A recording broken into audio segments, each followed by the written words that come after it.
Hello, ladies and gentlemen, I'm back, and today we are going to be reviewing the movie that is supposed to pretty much blow up the world. I don't know. We're reviewing Joker.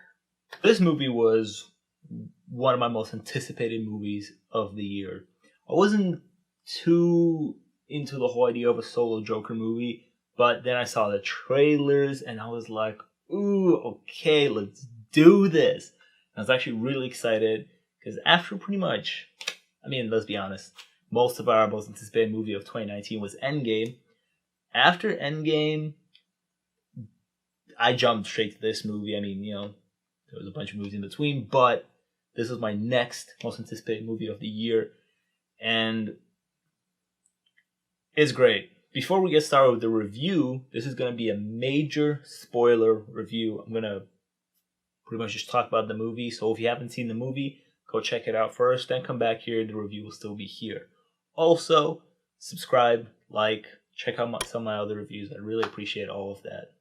In today's review, I'm going to do something a little different. I'm going to talk about the movie first. We'll talk about that first. But then we'll also talk about some of the controversies surrounding the movie, because I'm personally not a big fan of it.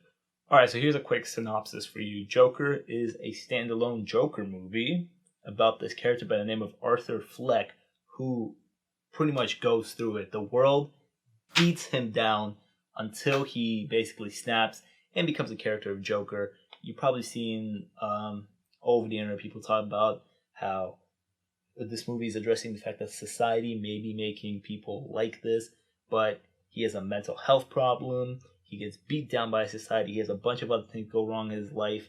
And basically, we just see a descent of this character by the name of Arthur Fleck into the Joker. And it is brutal to see, but at the same time, fantastic. So let's get this out of the way. Joaquin Phoenix, who plays Arthur Fleck, aka Joker.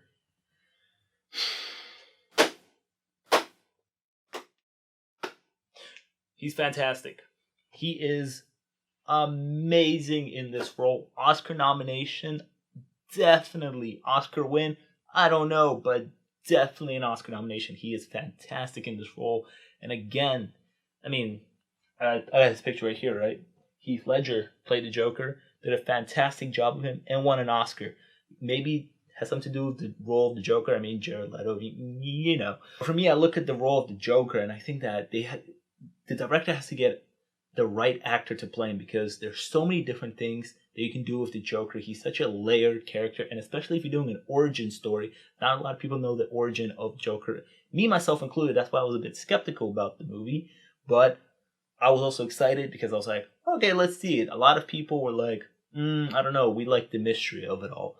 But especially if you're going to do an origin story of the Joker, I think it's great to get a character who can show so many emotions and can do so much, because there's so many layers to peel back about the character. And Joaquin Phoenix is fantastic. Let's talk about the laugh. Come on, we came here to see a Joker movie. One of the most iconic things about the Joker is his laugh. I love what they did with his laugh in this movie. In this movie, he has a condition where it causes him to uncontrollably laugh in wrong situations. So like when he gets nervous or something, he just starts to burst out laughing. He laughs at wrong situations, and people sometimes look at him and it's like, hey man, like, why are you laughing? Like, it's not funny. There's this card around that says he has a condition. And I love that, because then it really made me think about, what if all the other Jokers, the laughter is just a condition, you know? People sometimes look at the Joker and they're like, oh man, he's so sadistic because he laughs at like murder or something like that. But in this movie, it kind of addressed it that, like, when he gets nervous or something like that, he just causes uncontrollable laughter. Like, he does, maybe, and it made me really think that maybe he doesn't find these things funny, but he wants to take them seriously. But at the same time, he's a criminal, but the laughter is just something that gets caused because he has a condition. And it really just made me think about the way Joker uses his laugh in wrong situations. What I love about the laugh and what I love about the performance is that when he starts laughing, it really shows that it causes him pain. There's a condition that causes him pain. He laughs uncontrollably, and Joaquin Phoenix does a fantastic job where he gets like choked up and like his throat goes all weird, and you can just see that he's in pain. He grabs for his throat a few times because he's like really trying to stop himself, and you can really feel that laugh is making him in pain. The laugh was fantastic, honestly. As soon as he came on screen, I believe the first laugh was at his therapist's office or the doctor's office. I was literally giggling in my seat. Like, I've heard Joaquin Phoenix does a fantastic job with this role, right? And literally, he came on screen and he barely did anything, right? First laugh, though, had me giggling in my seat. Honestly, I thought it was fantastic. He blew it away with this performance. And again, he had to carry this movie pretty much because it's a character movie. It's about the character. It's about building Arthur Fleck into the Joker. And Joaquin Phoenix is in pretty much every scene. Actually, I'm pretty sure he is in every scene. So he definitely had to carry this movie. And he does a phenomenal job once again. Again, Oscar nomination definitely has to be. If it's not, then I don't know what is. Oscar win? Don't know. We'll leave that open-ended. So now let's talk about the second guy who did so much to make this movie happen, and Todd Phillips, the director. From the trailers, what kind of blew me away was the cinematography and the camera movement and just how beautiful the movie looked. The movie's set in, I believe, 1970s or 1980s. And I love the whole aesthetic, the sets and everything. They really changed the look of the city into Gotham, first of all, but also in the time period. And just the cinematography and everything's fantastic about this movie. What I didn't like, though, in general, leading up to the movie, is that people were a bit skeptical of Todd Phillips. Understandably, though. They were like, I don't know, he does comedies, but then he gets this movie. Personally, I didn't really care. I was like, I'm going to see Joker. If the big studio gave him the money and they hired him, then that means he clearly showed something to them that they liked. So he got the job at the end of the day, and he did a fantastic job with this movie, I thought. The movie looked amazing, and again, he directed Joaquin Phoenix fantastically, and it probably was great for him to work with an actor of Phoenix's caliber who does such a fantastic job, because both of them really make this movie happen. Let's talk about the story. The story is, I really liked it. Like I said, it's a character development movie. It's a character building movie, okay? So if you're going to this movie thinking, I'm going to see Joker, become this gangster and he's going to have a crew and he's going to wreck some shit. No. Pretty much, for majority of the movie, we're spending time with Arthur Fleck, actually. We are slowly watching him descend into the Joker. He doesn't put on the makeup and the suit like that shot you saw in the trailer. I'll put it up right now. Until like the last 30 minutes of the movie, right? It's a very character-driven movie, character-building movie, and I dug it. What I love about the story is that at first it might seem straightforward, but at the end there are two twists that really caught me off guard, and this is where the major spoilers comes in. So, first twist, Arthur Fleck lives with his mom. His mom is sick, but like 30 years ago, she worked for Thomas Wayne. Thomas Wayne is in this movie, if you didn't know. And so she's writing Thomas Wayne letter after letter after letter, and she's telling him, hey, like, help us out. Because Thomas Wayne says that all the employees that work for him are like family, and she takes that to an extent. And she's like, listen, we're in a bad situation. Can you help us out? But then you find out that she says in those letters that Arthur is like hers and Thomas Wayne's son. So that makes Bruce Wayne and the Joker brothers. And I was like, whoa, what's happening here? It's a cool twist, but what's happening here? But then you find out that his mom is actually severely mentally ill. And she's delusional for the fact that her and Thomas Wayne had an affair, to where basically Arthur is Thomas Wayne's son. But in reality, she adopted Arthur. Arthur isn't even her son. And throughout his childhood, he went through some trauma with like her past boyfriends and stuff like that. And she's mentally ill herself. So basically, he grew up in a crazy environment. And basically, that led into the adult that he is. And at first, he has this slither of hope where he's like, oh my God, Thomas Wayne is my dad. I have to go talk to him. But then he finds out the truth. And again, that's one more thing of the world beating him down. One of the other major twists I want to talk about, which has to do with his neighbor, who is played by Zazie Beetz. And again, when I first saw the cast list, I was like, oh, cool, she's in this movie. She was in Deadpool. She's in Atlanta, which, if you don't watch Atlanta, you should check it out. It's great. But to be honest, she doesn't really have much to do in this movie. But at the same time, I really like what they did with this movie. Basically, she plays Arthur's neighbor. And she has a daughter. And in the beginning of the movie, he's in the elevator, and her daughter walk in, and they have they just communicate like a little bit about how much they hate the building, right? So maybe she's flirting with him a little bit, maybe not, right? So then they go their separate ways, and then a bunch of things happen, and now there's a sequence where he's dating her now. So you're led to believe that they're dating. But then there is a twist for the fact that he is delusional himself. Arthur, that is delusional himself. And none of the things we saw earlier in the movie of them dating actually happened. She was never there. And to be honest, it makes sense. She was only there to basically support him when his mom got sick. She was there to keep him company on dates and stuff like that. But basically outside those dates and stuff like that, we never saw him spend time in her apartment with her daughter or anything. We never saw them just hang out somewhere else.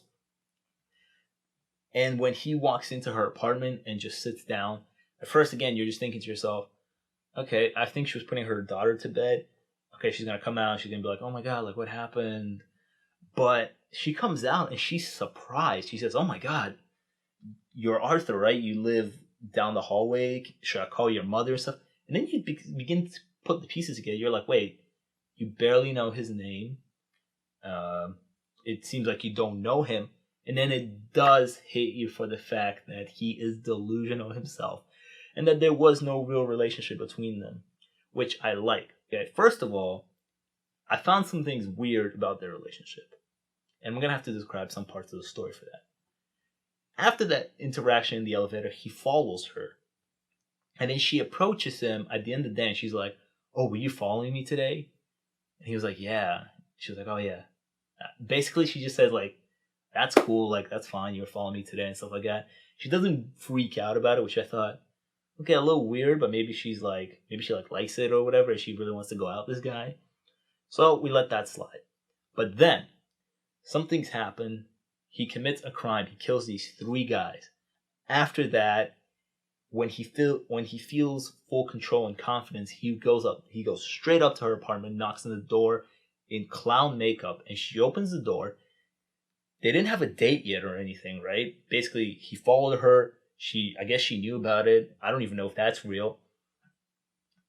And then she was fine with it, and he comes and knocks on her door, and they start making out, and the door closes, and the indication is that they slept together, which I thought was really strange, because I was like, wait, she opened the door to this guy who had clown makeup on. I'm pretty sure he was soaking wet, too. And that's it. I guess she's into that. But no, none of it happened. I'm pretty sure the only actual thing that happened between their relationship was the first interaction in the elevator, where she showed him a little bit of attention. And he has a mental illness, and he doesn't feel like the world sees him. So when she gives him that little bit of attention, he grabs onto it. He follows her to her job the next day. And at the end of the day, she's not real. Or no, she is, but their relationship isn't. The indication is that he potentially killed her and her daughter in her apartment. Which, I don't know. Sometimes I'm the type of viewer that wants to know everything pretty much. But for some reason, I was just kind of like, I like the fact that it was left to an interpretation. After she freaks out in her apartment, it just cuts to a scene where he just walks out of it. And then there's sirens or something coming to the building, or not maybe to the building. But I like the fact that they kind of left it open-ended. And a lot of things in this movie are kind of left open-ended. So now I feel like it's the perfect time to talk about the violence in this movie that everybody is freaking out about. Let's go way back to the time I said he killed those 3 guys on the train. He's having a tough day. They come. They're on the train, they're drunk. They beat him up, but he has a gun with him. Boom, shot, boom, shot, boom, shot, headshot. Killed the other guy, killed the other guy. And again, it was one of those things where it was like, whoa, because it just happened so rapid. It was kind of like a jump scare, right? He just all of a sudden, boom, one guy receives a bullet in the head. And I don't know. It's not the craziest violence in a movie, right? Again, we go see John Wick, and John Wick gets headshot after headshot after headshot. But in this movie, for some reason, it's just mind-blowing that it happened. And this is where I have a huge problem that controversy of this movie is kind of facing, I guess. So, a few months ago, the conversation of that violent video games and movies are the cause of violent behavior came back. I honestly haven't heard that conversation happen in a while, but unfortunately then some tragedies happened, and that conversation came back in the media. And I remember thinking to myself, I remember there was this one movie that was canceled. I think it was released by Paramount. It was supposed to be, and I believe it was called The Hunt. It's kind of like a Hunger Games style or something like that, and it was canceled. And I understand it wasn't the right time to release the movie, so sure, they could have delayed it, but I'm pretty sure they canceled it completely. Which at that point I was like, okay, I understand delaying it, but I don't understand the fact of canceling it completely. Because this is the way I see just movies in general, including this Joker movie. So we go to see movies because they show us worlds that we can't imagine or that we've never seen before. Like, for example, I'll go see an Avengers movie because I've never seen Iron Man fly in real life. It's fake. It is fake. This Joker character is fake. It is. A guy commits a crime, starts a revelation in the city, in Gotham City, which is fake. Let's take, for example, a movie like the John Wick trilogy, right? It's fake. It's fiction. It's about an assassin who just murders everybody. He has a body count of like 100 plus in all of his movies, right? Just headshot after headshot after headshot. But nobody has a problem with it because people think it's a mindless kind of action flick. People go to see it, people write reviews, and they're like, oh, like the pacing was a little off there and stuff like that. But then they'll be like, oh, like, but I loved when he killed everybody. But now because Joker deals with serious topics like mental health and things like that, everybody is going to go nuts about it. That he killed a few people in his movie. Again, this movie does not glorify the murders and the crimes that he commits. I've seen a lot of people say that it glorifies it. It doesn't. We see that this man needs help, and we see that he takes the wrong path and he commits these crimes. But again, going back to the John Wick conversation, and which is what critics say about these movies in general, it's just because one, where he murders like 200 plus people, no problem, because it's just a mindless action flick. But this one, who deals with serious situations, is a serious problem to society. It's a ridiculous conversation, in my opinion. Also, I just want to say, I've read some reviews and people are like, oh, this movie is really depressing, and it made me really sad, and wow, I just didn't expect that. Like, what? You went to go see a Joker movie. What did you expect? Did you actually expect the clown to make you happy the whole time? Like, what? I don't think the conversation around this movie should be about violence in it. I think we need to talk about kind of the mental health aspect of it, because I think there are definitely themes in this movie about mental health and how society treats it in general. You see that pretty much the world doesn't give a crap about him or his mental health. He has a therapist or a doctor who he goes to get pills, but they cut the funding for that, so now he has nowhere to go. And the doctor literally says, they don't care about you or me. Personally, when watching this movie, I saw that the world was beating him down, and I was just rooting for him to pick the right path, you know? You kind of want him to. He just wants to bring joy to the world. He wants to be a comedian and stuff like that, right? And you're just rooting for something to pull through for him. Maybe to find a new therapist or something. But you know it's not going to happen. You know that inevitably he's going to pick the wrong path. And this is the whole movie, is that he picked the wrong path, basically. and he goes commits crimes. This movie doesn't glorify that, but like, at no point am I thinking to myself, yes, that's what you should be doing. The whole time, I'm personally rooting for him to get back up and get out of the hole. But again, once he kills those three guys in the subway, it's kind of no going back for him then. And it's sad to see. This movie isn't like any other comic book or superhero movie, in my opinion. It's the kind of movie that starts a legitimate discussion. And I think what people should be talking about is how this movie is bringing, kind of shedding light upon mental health issues and the alarming problems that come with it, and how we as a society should look into helping. Because again, Arthur Fleck is a character who, for me, and you can definitely see at the end when he's talking to Robert De Niro's character, is that he was personally never seen by the world. He always felt like the world never saw him or paid attention to him. And in that kind of way, the world kind of shedding away from him really shows that he's just pretty much free to do anything, because he feels like nobody is there to look after him or make sure that he's not going to do this. So he basically feels like he can get away with anything. And again, once he kills those three guys, he feels total control over himself. You know, he does a whole dance sequence. And I think when he does dance sequences in this movie, it symbolizes him having control. And then at the end of the day, he feels like he did nothing wrong. He goes to Arkham Asylum and he tells the guy that he doesn't even feel bad about it. And you can definitely see that it definitely snapped in his head after that. That, ooh, I like this. And that is a huge problem. Again, in no means is the movie glorifying this or anything like that. It's just showing us a character. Again, this is a character building moment. And it's a character building movie in general.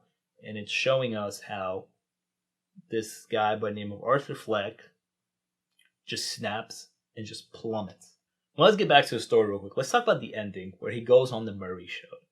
Now, when the first trailer came out, I watched a YouTube video and this YouTuber said a story about how in an animated Batman series, the Joker goes on one of those talk shows and kills everybody, including the audience. And I was like, oh, that's dark. But I expected dark from this movie. Personally, I did. I don't know. Apparently, everybody seems like they expected something light or for him to actually make them laugh. I don't know. But I expected dark things out of this movie. So when I heard about that, I was like, dark, let's do it. And when he goes on this show, you can definitely see he planned it. He plans it all along that he's going to kill himself on the show. And I genuinely thought that was the route that they were taking. I also personally thought that throughout the movie he would become this gangster and have like a gang with him, right?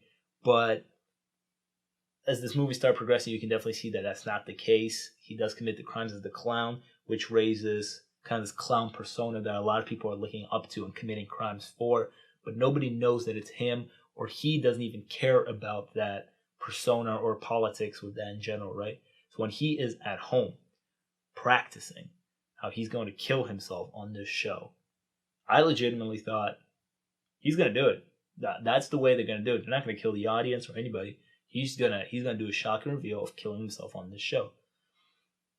And what I love about just the whole sequence, again, Phoenix's acting is fantastic, but I love how he's practicing confidence. He's practicing how he's gonna walk out in the show, and he's copying the guy on TV. He's like doing, the guy on TV comes out and he's like waving to the crowd and everything, and he comes out the same way, watching the TV, and he's doing the same hand gestures.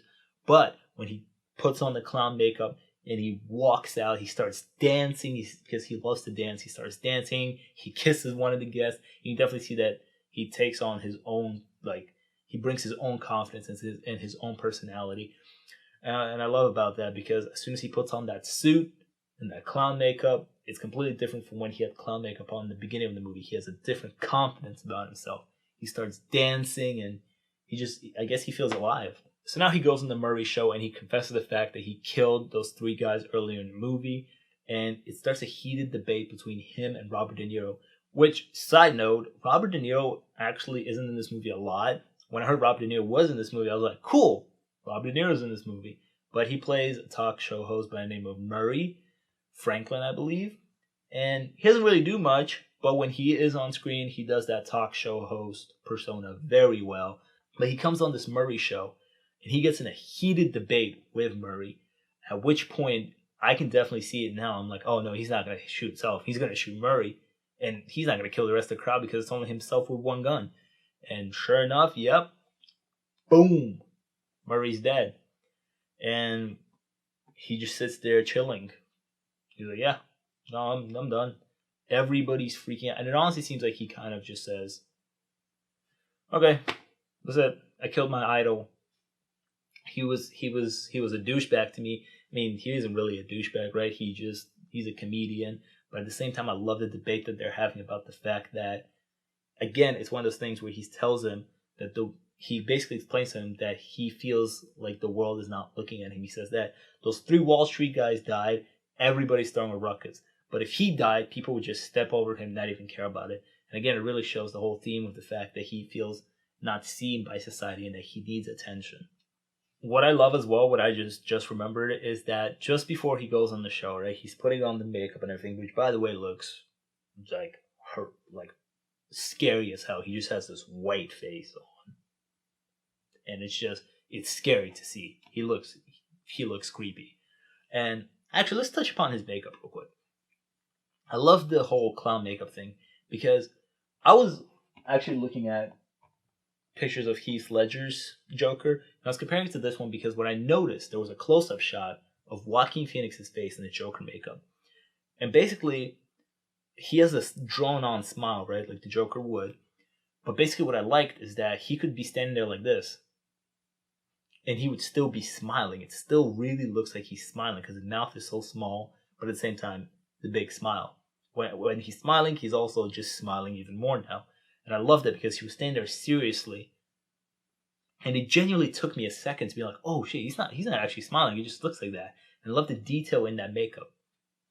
For Heath Ledger, he had like scars and he didn't really have a big drawn on smile. So basically when his mouth moved, that whole smile and everything moved. So when he smiled, that was the only time he smiled. If you kept a serious face, you would definitely see that he has a serious face. But in this one, the smile and the kind of the man behind the mask kind of thing all blends together. I love the fact that on one cheek he has a tear drawn on and the other one he doesn't. It's just all great details to his makeup. Finally, let's talk about that mystery ending at the end. After it all, he gets arrested from the Murray show and there's riots happening outside and boom, an ambulance crashes into his cop car, at which point, the other clowns on the streets take him out of the car and put him on top, and he makes a smile out of his blood, which was awesome.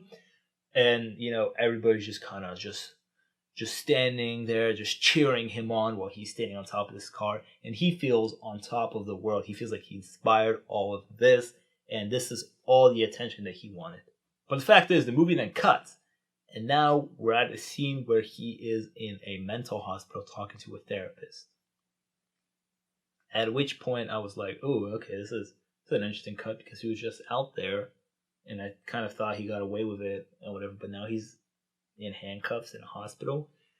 And there's a lot of theories to be left out there. It's a very open-ended ending, I guess. But here's my theory of how this movie ended. I think all those things leading up to the Murray show where he kills Murray actually happened. What I don't think happened is when he's in the cop car and the ambulance crashed into his car and then he gets praised by everybody to be like their savior or whatever. Because we saw it earlier in the movie when he imagined himself at the Murray show. While sitting at home, he imagined himself there. And he imagined that Murray gave him all this attention and that he called him up on stage and he like hugged him and called him son or whatever. And he imagined the fact that, his fake girlfriend was giving him all this attention. And personally, I think that everything happened leading up to the Murray show and he did actually kill him. I think there's a theory going around that the whole movie is his imagination and he's actually in a mental hospital. But I think everything happened until I think after the Murray show, he got straight taken to the hospital, and that's where he was admitted. I don't think he was saved by anybody or praised by anybody, or I think the whole thing of, and now that I think about it even more, I think that the whole ending of, him having this crew around him or this crowd around him is too much of a kind of a happy ending for him, and I could definitely see that being something that he imagined for himself. And then he walks out of the room that he was in with like kind of he's leaving blood stained footsteps, and the indication is that he killed the woman that he was talking to. Which I like the fact that it was open ended again. And at the end of the day, one more thing is that throughout all those riots at the end, Thomas Wayne and Martha Wayne get killed, and Bruce Wayne is there. And I don't know, I like that fact. Originally, I was thinking to myself, oh man, if this Joaquin Phoenix Joker is really good, I really hope they tie it into Batman somehow. I really want to see him go off against Batman. But now that I saw the movie, and again, I had expectations of the fact that he was going to have himself a crew and everything. He doesn't really. And he doesn't look like he's fit for this crime life, right? From when he's like kind of trying to figure out how to use his gun and he shoots the wall in his house. And he barely kills those 3 guys and stuff like that.